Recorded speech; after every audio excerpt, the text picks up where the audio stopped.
नमस्कार दोस्तों, मैं हूं दशरथ प्रधान और आप देख रहे हैं छोटा नागपुर लाइव। दोस्तों, राजनगर प्रखंड के अंदर एक ऐसा गांव है जहां पे डीबाजी किशन जी का जन्म हुआ था और उसी ग्राम से वो निकल के अंग्रेजों के खिलाफ उन्होंने बिगुल फूंका और उसके बाद शहीद होके आज हमारा देश आज़ाद हो पाया। ब्रिटिशर्स के खिलाफ उन्होंने अहम जंग लड़ी। आज उसी ग्राम में हम आए हुए हैं। उनका मूर्ति आप सामने देख सकते हैं। आज जो है 9 अगस्त है, आज विश्व आदिवासी दिवस है।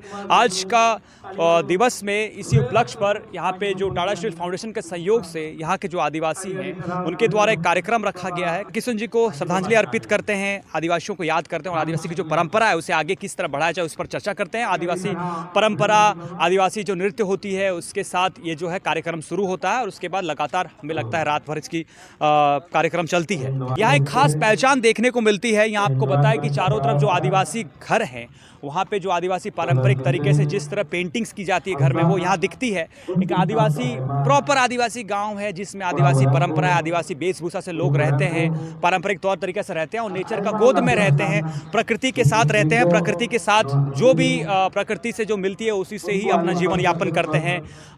तो ये है जो आदिवासी की मूल पहचान है वो यहाँ देखने को मिलती है। और हमारा जो इच्छा था, हमारा जो मेन मकसद था इस वीडियो बनाने के लिए और यहाँ आने का, वो वही था कि आदिवासी परंपरा आपको दिखाने का। और यहाँ पे प्रोग्राम की ओर आपको चलते हैं और किस तरह जो आदिवासी परंपरा है उसको कायम रखा जा रहा है और जो प्रगना सिस्टम है जिसके तहत अभी भी यहाँ पे एक पार्लियामेंट, जिस तरह सोसाइटी पार्लियामेंट में यहाँ पे तमाम जो सोसाइटी में प्रॉब्लम्स होती है उसको सॉल्व किया जाता है, वो सारे जिक्र करेंगे कि आज जब हमारे यहाँ संविधान है लेकिन संविधान से अलग होकर ये लोग अपना सोसाइटी में ही निपटारा करते हैं और बड़ा शांति प्रिय भाईचारे के साथ यहाँ रहते हैं। चलिए जो कोर कमेटी के मेंबर्स हैं उनसे मिलने की कोशिश करेंगे, जानने की कोशिश करेंगे कि आखिर आज जो आदिवासी दिवस में वो क्या संदेश देना चाहते हैं देश के आदिवासियों को, विश्व के आदिवासियों को। तो जिस आदिवासी परंपरा का मैं बात कर रहा था, जहां लोग वेस्टर्न कल्चर की ओर बढ़ रहे हैं, जहां छोटे छोटे कपड़े पहन के जीन्स के साथ घूम रहे हैं, वहीं आदिवासी परंपरा जो आदिवासी छोटे छोटे युवती हैं वो लोग आप देख सकते हैं किस तरह जो पारंपरिक इनका वेशभूषा है, कितनी कलरफुल जो इनकी वेशभूषा होती है, उसी तरह से सुसज्जित होके कितनी प्यारी लग रही हैं और अपना जो आदिवासी कल्चर है उसको बढ़ावा दे रही हैं और आगे की पीढ़ी को भी ये बता रही हैं। और हालांकि ये बहुत छोटी छोटी बच्चियां हैं, ये भी युवा पीढ़ी हैं और संदेश दे रहे हैं कि जो हमारी मूल परंपरा है, जो हमारी वेशभूषा है उसे कायम रखना चाहिए। बेटा, आप लोग का नाम क्या हुआ? एक एक करके नाम। प्रियंका मुर्मू। अच्छा, आपका? मेरा नाम दीपिका मुर्मू। अच्छा। और मेरा नाम शिवानी मुर्मू। और मेरा नाम उनीला मुर्मू। अच्छा, आप लोग पढ़ाई करते हैं? हाँ। अच्छा, तो ये शहीद गांव के निवासी हैं चित्राय हंसदा जी, प्रोफेसर चित्राय हंसदा जी। उनसे जानने की कोशिश करते हैं। दादा, ये जो दिवस होता है 9 अगस्त आदिवासी दिवस होता है, इसका क्या मान्य है? जिस तरह मैं यहाँ देख रहा हूँ यहाँ पे एक त्यौहार जैसा मनाया जा रहा है। इसको लोग आ रहे हैं, आप लोग के बंधु बांधव भी दूर दूर से आ रहे हैं, यहाँ इकट्ठा हो रहे हैं, आप लोग माझी परगना के बारे में जिक्र हो रही है, बातें हो रही है, इसका क्या मान्य है आप लोगों का आदिवासी दिवस को लेकर? जोहार। देश के तमाम आदिवासी के साथ साथ इस देश पे रहने वाले सभी भाई और बंधुओं को आज 9 अगस्त विश्व आदिवासी दिवस के अवसर पर आप सबको हार्दिक बधाई देता हूँ। आदिवासी दिवस क्यों और आज हम लोग 9 अगस्त को ही पूरे विश्व में क्यों मना रहे हैं, इसके पीछे कई कारण हैं। कारण ये है कि आदिवासी पूरे विश्व के जहाँ जहाँ भी कोई देश होगा, ये लोग पहला व्यक्ति है जो इस देश पे रहने वाले हैं और बाहरी आक्रमणकारी आने के बाद में इस जंगल के क्षेत्र पे रहने वाले जो एकदम सिंपल जिंदगी जीने वाला आदमियों के ऊपर में वो लोग ने आक्रमण किया और उस पर शासन व्यवस्था कायम करके उसको एकदम निचोड़ दिया। माने उसको इतना प्रताड़ित किया कि वो ऊपर उठ ही नहीं सकता है। ये सिर्फ यहाँ झारखंड या भारत की बात नहीं है, पूरे विश्व में आदिवासी लोगों के साथ पे ऐसा ही दुराचार हुआ है, उनको हर हमेशा प्रताड़ित किया गया है। अभी आप देख सकते हैं, अभी हाल में शायद एमपी में, मुझे याद नहीं आ रहा, एमपी में शायद होगा, जहां एक आदिवासी के ऊपर में एक बीजेपी का आदमी ने पेशाब कर दिया। वैसे ही आप देखिए नॉर्थ ईस्ट में, मणिपुर में हमारे आदिवासियों के गांव जला दिया गया, उनको वहां से खदेड़ने का प्रयास कर रहा है। इसके पीछे का कारण क्या है?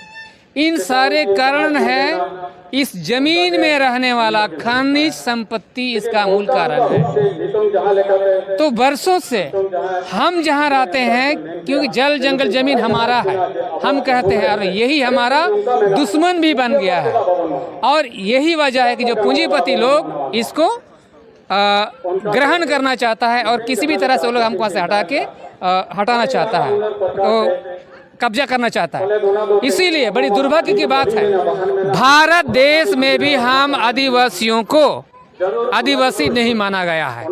हमें क्या कहा गया? अनुसूचित जनजाति। सोचिए कितना बड़ा यहाँ पॉलिटिक्स हो गया है।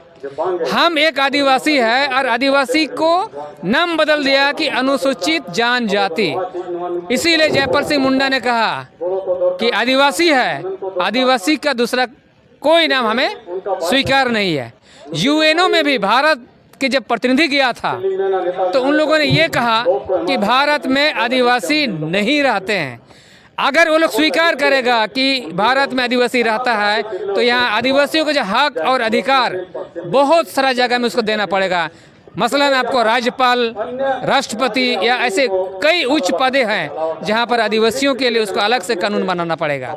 पूरे विश्व में ऐसा ही है। तो ये यूएनओ जो एक संस्था है पूरे देश का, वो क्या करता है, जो सीधी तौर पर कोई देश का सरकार उसको कोई बात नहीं मानता है तो सीधी तौर पर आम नागरिक लोग यूएनओ में जाके अपने बातों को रख सकता है। तो यूएनओ ने ही ये 9 अगस्त का दिन आदिवासियों के मान सम्मान और उनके हक और अधिकार के लिए ये 9 अगस्त जो है कि विश्व आदिवासी दिवस घोषित किया है।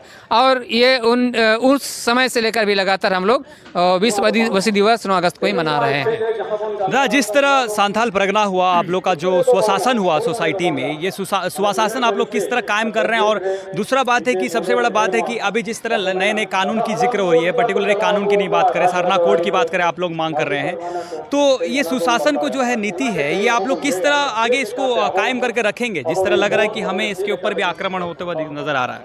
बिल्कुल, अभी जो हमारा पारंपरिक स्वशासन व्यवस्था है ये आज का नहीं है, पता नहीं कितने सदियों से आता है। मैंने जब से हमारा ज्ञान अर्जित हुआ, कहने का मतलब जैसे हम लोग गांव घर या समूह में रहने लगे, पहले तो जंगल में इधर उधर अकेले अकेले रहते रहे, लेकिन जब से हमारा विकास होते गया तब से हमारा ये व्यवस्था कायम है। और ये जो भारतीय संविधान बना कब से? 1950 से, या मैंने स्वतंत्रता के आसपास से बना है।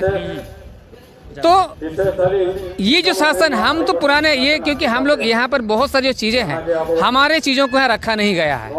और ये शासन व्यवस्था क्योंकि हम टोटली अलग हैं। प्राचीन काल से हमारा जो आचार व्यवहार रीति रिवाज पूरी तरह से अलग है। हम कहीं से आयात किया हुआ आदमी नहीं है, हम यहाँ के मूल निवासी है। तो यहाँ के जल जंगल जमीन की कैसे रक्षा किया जा सकता है, कैसे करना वो हम जानते हैं। तो हमारे ऊपर में तो आक्रमण किया जा रहा है। आक्रमण इसलिए किया जा रहा है कि वो हमें किसी तरह से ऐसे हटाना चाहता है और पूरी तरह से खनिज संपत्ति है जो हमारे जो जल जंगल जमीन को हटाना चाहता है। इसलिए वो लोग अलग अलग कानून ला रहा है। जैसे वन अधिकार भी जो है 2023 के, उसमें बहुत सारी चीज़ों को हटा दिया गया है। पेशा कानून में जो हमें जो अधिकार दिया गया वो लागू नहीं हो रहा। भूरिया समिति का जो है वो नहीं लागू हो रहा है। वैसे मंडल कमीशन भी जो हाईकोर्ट वगैरह से पारित है उसका लागू नहीं हो रहा है। यहाँ CNT एक्ट लागू है, सांथाल परगना में SPD एक्ट लागू है। इसके बावजूद भी बाहरी लोग यहाँ जबरदस्ती लोग घुस रहा है विभिन्न नामों से। तो हम लोग अभी ये जो माझी परगना व्यवस्था के महल से हम लोग प्रयासरत है कि अभी भी हम लोग लड़ाई कर रहे हैं और अपने शासन व्यवस्था को कायम रखेंगे अंतिम तक। प्रोफेसर दा, जिस तरह जब जिक्र होती है आदिवासीयता की, इन आप लोग की पहचान की, तो कहा जाता है कि आप लोग की जो परंपरा है उस समय जो आप लोग की सोच जितनी विकसित हो सके उस समय के काल में आप लोग ने उस हिसाब से अपना कानून बनाया। अभी के समय में वो कानून कहीं ना कहीं फेल हो जाती है। जिस तरह बात करें कि आप लोग जो अपना शादियों में पूजा करते हैं, मदिरा पान का पूजा करते हैं, उसको लेके जिक्र होती है। और जिस तरह का अधिकार महिलाओं को दिलाने की बात होती है उसको लेके जिक्र होती है। और बताया जाता है कि जो आदिवासी जो आप लोग का स्वशासन है वो कहीं ना कहीं इस समय में फेल हो रही है और अभी संविधान के हिसाब से ही कानून होना चाहिए। नहीं, फेल बिल्कुल नहीं हो रहा है। और जो बातें अभी मैं कह रहा हूँ, ये शासन व्यवस्था की बात ही जो हम बोल रहे हैं, ये कानून के दायरे में ही है, कानून से बाहर में नहीं है। 13(3) में ऑलरेडी उल्लेखित है रूढ़िवादी प्रथा, तो हम रूढ़िवादी प्रथा के अंतर्गत हैं।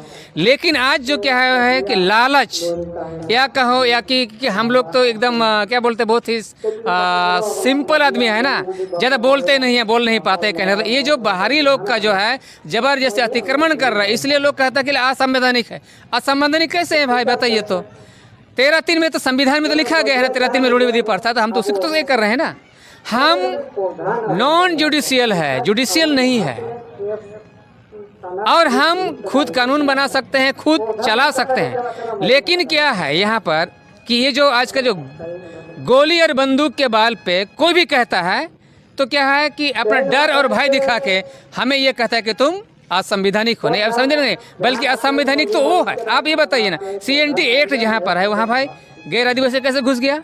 SPT एक्ट है वहाँ जो आदिवासियों के लिए सुरक्षित रखा गया है, वहाँ गैर आदिवासी कैसे आ गया?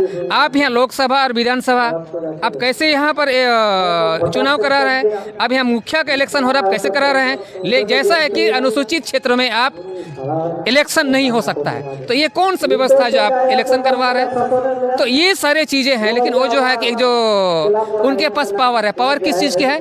गोली और बंदूकों की। हमारे पास नहीं है। इसीलिए कुछ दिन पहले हमारे, आप लोगों को याद होगा कि पत्थरगढ़ी जो हमारी पारंपरिक सीमांकन करने का एक क्षेत्र है, उसको घोषित कर दिया है कि आप विद्रोही है, देशद्रोही है। नहीं भाई, हम अपने चीज़ों को ला रहे हैं, हम किसी को कोई नया चीज़ नहीं ला रहे हैं, बल्कि हम अपनी व्यवस्था में जो शासन व्यवस्था है उसको हम कायम कर रहे हैं। वैसे ये जो महीपरम व्यवस्था है, यह हम अपने, जैसे हम लोग का है ना किसकू रपाज, राजा का, मुख्यमंत्री का वो या राजा या प्रधानमंत्री का रोल निभाता है। सोरेन सिपाही वो एक सैनिक का देता है। मुर्मू ठाकुर जो कि पूजा पाठ वगैरह जो देखता है, वैसे ही हंसदा लोग पुरुदुल होते हैं, बात विचार रखते हैं। वैसे टुडू ऋषि का ये लोग क्या करते हैं, वो नाच गान का वो प्रभारी होता है। तो जैसे हम लोग कल्चर मिनिस्टर होता है ना, वैसा ही है। तो जैसे रक्षा मंत्री है, तो वैसे हमारे सोरेन सिपाही लोग हैं।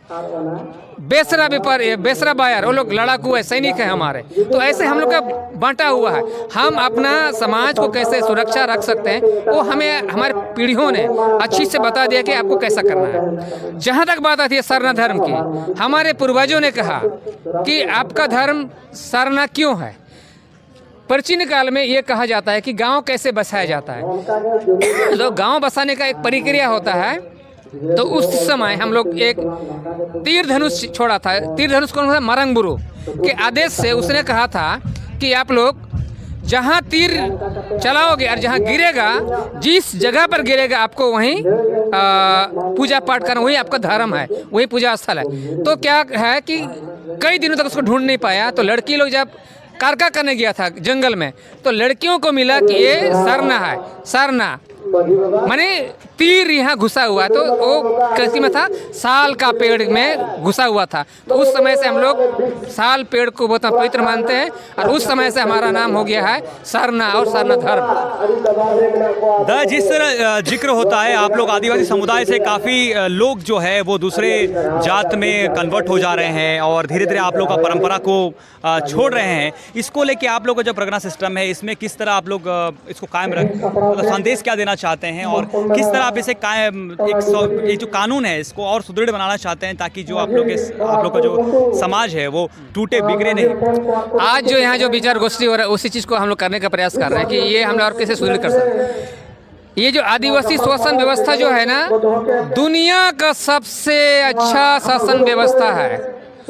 एक तो क्या है कि आपको फ्री ऑफ कॉस्ट, बिना कोई लागत का, बिना कोई लेट लपेट देर सवेर का, आपको एक दिन या एक महीना में पूरा आपको मिल सकता है। हमारे यहाँ लड़का लड़की का भेदभाव बिल्कुल नहीं है। लड़का जैसा बराबर है, लड़की भी वैसा ही है। लेकिन एक सिस्टम जैसे बोल रहे हैं ना, हम लोगों में क्या है कि लड़की जब शादी कर जाती है तो उसका पति का हिस्सा उसको मिल जाता है। इसलिए जो शादी हो जाती है उसको हम लोग नहीं देते हैं। लेकिन वो भी क्या है, पैतृक जमीन नहीं देते हैं। लेकिन अगर कोई पिता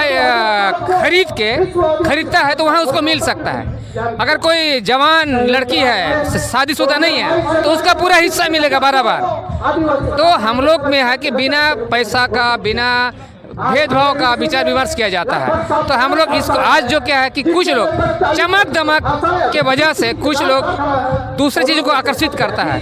कहने का मतलब है बहुत कोई पढ़ लिखा गया तो उनको बचपन से लेके जो हिंदुइज्म या मुस्लिम जो इज्म वाली बात आ जाता है तो यहाँ गड़बड़ हो जाता है और फलस्वरूप यहाँ की जो व्यवस्था है उसको मानने का इच्छुक नहीं है। जैसे खासकर लड़की लोग बोलता है कि हिंदू लोग को तो मौका हिस्सा मिलता है लेकिन संथालों में क्यों नहीं मिलता। भाई हमको तो मिलता है, उनको भी देते हैं हम लोग।